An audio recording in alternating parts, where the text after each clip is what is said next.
በዚያም ዘመን ስለ ሕዝብ ልጆች የሚቆመው ታላቁ አለቃ ሚካኤል ይነሳል። የቃሉ ተናጋሪ ከአበይት ነቢያት ወገን የሆነው ታላቁ ነብዩ ዳንኤል ነው።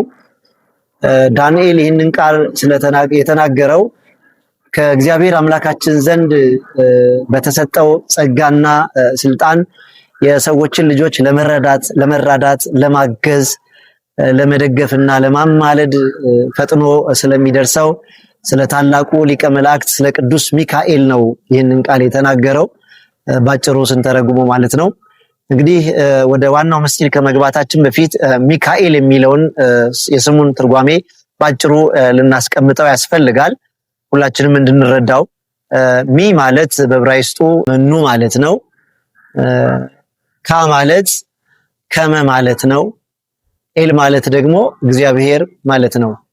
ግዕዙ በአንድ ላይ ሲነበብ መኑ ከመ እግዚአብሔር የሚል ትርጉም ይሰጠናል። ወደ አማርኛው ስንመልሰው ደግሞ ማን እንደ እግዚአብሔር የሚል ትርጉም አለው ማለት ነው። ሚካኤል ማለት ባጭሩ ማን እንደ እግዚአብሔር የሚል ስያሜ ያለው ነው። እንግዲህ ሚካኤል የመላእክት ሁሉ አለቃቸው ነው። አሁን ነብዩ ዳንኤል የሚነግረን ስለ መላእክት አለቃ ስለ ቅዱስ ሚካኤል ነው። በዚያም ዘመን ስለ ሕዝብ ልጆች የሚቆመው ታላቁ አለቃ ሚካኤል ይነሳል ነው ያለው። በዚያ ዘመን የሚለው ቃል እንግዲህ አሁን እኔና እናንተ ያለንበትን ዘመን አጠቃሎ የያዘ የክርስቶስን ወደዚህ ዓለም መምጣት ጭምር የሚያካትት ቃል ነው። በዚያም ዘመን የሚለው ስለ ሕዝብ ልጆች የሚለው ቃል ደግሞ እሱን ስለሚያምኑ እግዚአብሔርን ስለሚያምኑ ለእግዚአብሔር ስለሚገዙ ለእግዚአብሔር ስለተገዙ ህዝቦች፣ ምክንያቱም ለእግዚአብሔር ለተገዙ ህዝቦች ቅዱሳን መላእክት ሊራዱ፣ ሊያግዙ፣ ሊደግፉ ይመጣሉ። መዝሙረኛው ቅዱስ ዳዊት በመዝሙር 33 ቁጥር 7 ላይ በግልጽ አስቀምጦታል።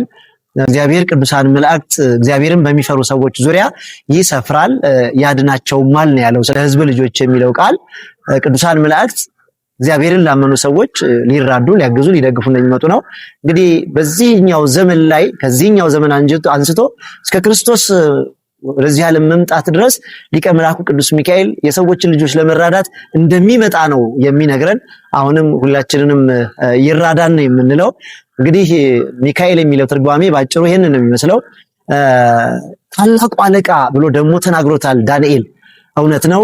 በ99 ነገደ መላእክት ላይ የመላእክት አለቃቸው ሆኖ የተሾመው ቅዱስ ሚካኤል ነው።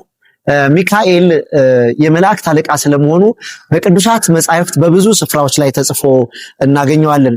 በትንቢተ ኢያሱ ምዕራፍ 5 ቁጥር 14 ላይ ኢያሱ በአንድ ወቅት ወደ እግዚአብሔር ጸሎት እያደረሰ በነበረበት ጊዜ የእግዚአብሔር መልአክ ቅዱስ ሚካኤል ሊራዳው ወደ እርሱ እንደመጣ ነው የሚነግረን። እኔ የሰራዊት አለቃ ሆኜ በፊት መጥቻለሁ፣ እግዚአብሔር የሰራዊት አለቃ ሆኜ ወደ አንተ መጥቻለሁ ነው ያለው። እግዚአብሔር የሰራዊት አለቃ ሆኜ ወደ አንተ፣ የእግዚአብሔር የሰራዊት አለቃ ሆኜ የመላእክት አለቃቸው ነኝ ማለቱ ነውና መጥቻለሁ ይለዋል። ስለዚህ ይሄ ቅዱስ ሚካኤልን የሚወክል ቃል ነው። ሌላ በቅዱስ መጽሐፋችን ላይ በይሁዳ ቁጥር 9 ላይ ይሁዳ ምዕራፉ 1 ብቻ ስለሆነ ቁጥሩን 9 ነው የምንለው፣ ምዕራፉ 1 ስለሆነ ነው። በዚሁ ላይ የመላእክት አለቃ ቅዱስ ሚካኤል ከዲያብሎስ ጋር በተከራከረ ጊዜ የስድብን ቃል ሊናገር አልወደደም ነው የሚለው። የመላእክት አለቃ የሚለው ቃል ለቅዱስ ሚካኤል የተሰጠ መሆኑን ባጭሩ ግልጽ አድርጎ አስቀምጦታል። የሚያሻማ ነገር የለውም። የመላእክት አለቃ ሚካኤል ነው ያለው።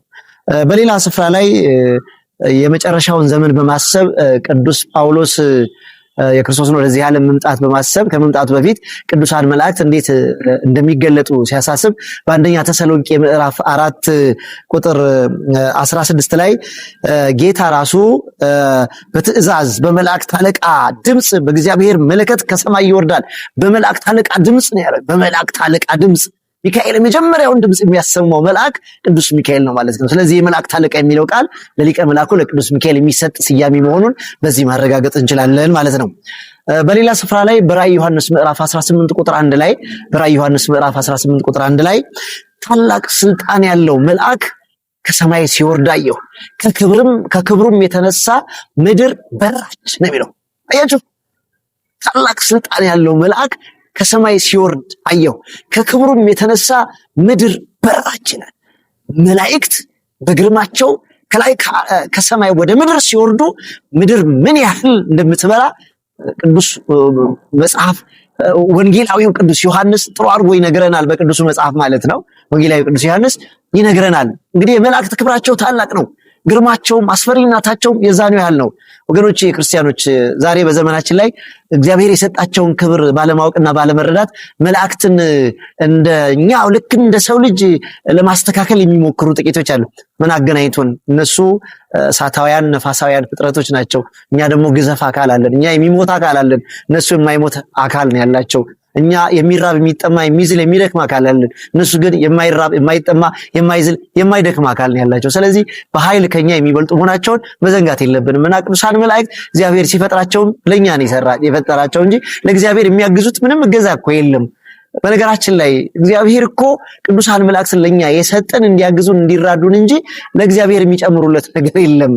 እኛን አጥር ቅጥር ሆነው መከታ ጋሻ አዳኝ አማላጭ ተራዳይ ሆነው እንዲያግዙን ነው እንጂ እግዚአብሔርንማ በስራ በሐሳብ የሚያግዘው አለን?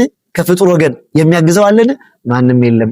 ቅዱሳን መላእክት ዕብራውያን 1:14 ላይ የሰዎችን ልጆች ለማገዝ የሚላኩ ብሏቸዋል ቅዱሳን መላእክት። ስለዚህ የሰዎችን ልጆች ለማገዝ የሚላኩ እንጂ ሌላ ተልእኮ የላቸውም። ቅዱሳን መላእክት የተፈጠሩት ለኛ ነው ማለት ነው አጭሩና ቅዱስ ሚካኤል በእንዲህ አይነት መልኩ ስልጣኑን መግለጥ እንችላለን። ቅዱስ ሚካኤል ካደረጋቸው ስራዎች ውስጥ ጥቂቶችን ላነሳሳላችሁ።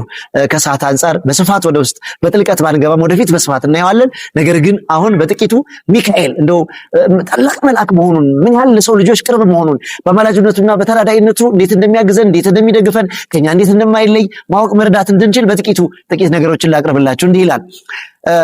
በተለይ የመጀመሪያውን ላንሳው። ዲያብሎስ በዓለም መላእክት ሁከትን ባስነሳ ጊዜ ዲያብሎስን ከነሰራዊቱ ተዋግቶ ድል የነሳው ሊቀ መላእክቱ ቅዱስ ሚካኤል ነው። በራእይ ዮሐንስ ምዕራፍ 12 ከቁጥር 7 እስከ 8 ቅዱሱን መጽሐፍ ገልጣችሁ አንብቡት። በሌላም እኮ እስራኤልን ከግብጽ በወጡ ጊዜ ይመራቸውና ይራዳቸው ይደግፋቸው የነበረው ይሄው መልአክ ቅዱስ ሚካኤል ነው። መጽሐፉን አንብቡት። ዘጸአት 23 ቁጥር 20፣ ዘጸአት 14 ቁጥር 9 ላይ በምርኮ ጊዜ እስራኤልን ከጠላቶቻቸው ለማውጣት ይራዳቸው የነበረው መልአክ እሱ ነው። ትንቢተ ዳንኤል ምዕራፍ 10 ቁጥር 13-21 ከዋነኞቹ አለቆች አንዱ ሚካኤል ሊረዳ የመጣ እኮ ነው ያለው። ከዋነኞቹ አለቆች አንዱ ሚካኤል ሊረዳ የመጣ ነው ያለው። አፎሚያን የረዳት እሱ ነው። ባሕራንን የረዳው አሁን በዓሉን ለምን የምናከብርላቸው ቅዱሳን ሰዎች ምልጃውን አምነው የተሰጠውን ጸጋና ክብር ቃል ኪዳኑን ተማምነው ይዘክሩ የነበሩ ሰዎች የዳኑትን ሰዎች ስናስብ ሊራዳ እንደሚመጣ ነው አሁን የሚነግረን። ስለዚህ ሚካኤል ለሰው ልጆች በጣም ትልቅ ተልእኮ ያለው መልአክ ነው። ከእግዚአብሔር የተሰጠው ጸጋ ቀላል አይደለም። በሌላ የኢያሪኮን ግንብ ያፈረሰውም እሱ ነው። እስራኤል ወደ ኢያሪኮ ለመግባት በተቸገሩ ጊዜ በእግዚአብሔር ትእዛዝ ለመግባት የመጀመሪያውን ስራ እንዲሰራ የታዘዘው ሊቀ መላእክቱ ቅዱስ ሚካኤል ነው። መጽሐፈ ኢያሱ 14 ቁጥር 9 ላይ ተመልከቱት። መልአኩ ቅዱስ ሚካኤል ከነሱ ጋር ስለነበረ ነው ያ በሰው ኃይል ሊፈርስ የማይችለው ግንብ ፍርስርሱ የወጣው። ዛሬም ወገኖች ክርስቲያኖች በሰው ኃይል ሊፈርስ የማይችለውን ነገር መልአኩ ቅዱስ ሚካኤል መጥቶ ያፈራርስልን። አሜን በሉ። ሌላው ቅዱስ ሚካኤል በድለው በተማረኩ ጊዜ አማልዶ ምሕረትን የሚያሰጠው ሚካኤል። እስራኤል በድለው በተማረኩ ጊዜ አማልዶ ምሕረትን የሚያሰጠው ሚካኤል ትልቅ ጸጋ ያለው መልአክ ነው። እዚህ ትንቢተ ዘካርያስ ምዕራፍ 1 ቁጥር 12 ላይ እናገኘዋለን። ወደ እግዚአብሔር ፊት ቀርቦ ምንድነው ያለው? አቤቱ እኚህን 70 ዓመት ሙሉ የተቆጣቸውን ሕዝቦች የማትምራቸው እስከ መቼ ነው? ልብ ብላችሁ ስሙ ወገኖቼ ክርስቲያኖች። አቤቱ እነዚህን 70 ዓመት ሙሉ የተቆጣቸውን ሕዝቦች የማትምራቸው እስከ መቼ ነው ብሎ ነው የጠየቀው እኮ እግዚአብሔርን። እግዚአብሔርም አላሳፈረው፣ ምሬያቸዋለሁ ነው ያለው። ዛሬም እስቲ በብዙ ነገር ተበላሽቶብናል። ይህ ታላቅ መልአክ እዚህ ሰሞን እናከብረዋለን። በእግዚአብሔር ፊት ቆሞ ምሕረትን ለኢትዮጵያውያን እንዲያሰጥ ለክርስቲያኖችም ሰላምና ደስታን እንዲያድላቸው በመልጃው በእግዚአብሔር ፊት ቆሞ እንዲያማልደን ሁላችንም በፊቱ ልንገኝ በዓሉንም በአክብሮት ልናከብርለት ያስፈልጋል። እግዚአብሔር ከሁላችንም ጋር ይሁን። የሚካኤል ተራዳይነት አይለየን። ናኤል ሚዲያን ሰብስክራይብ አድርጉ፣ ባካችሁን ላይክ አድርጉ፣ ሼር አድርጉ፣ ሰብስክራይብ አድርጉ እንላችኋለን። እግዚአብሔር ከሁላችንም ጋር ይሁን። ስብሐት ለእግዚአብሔር።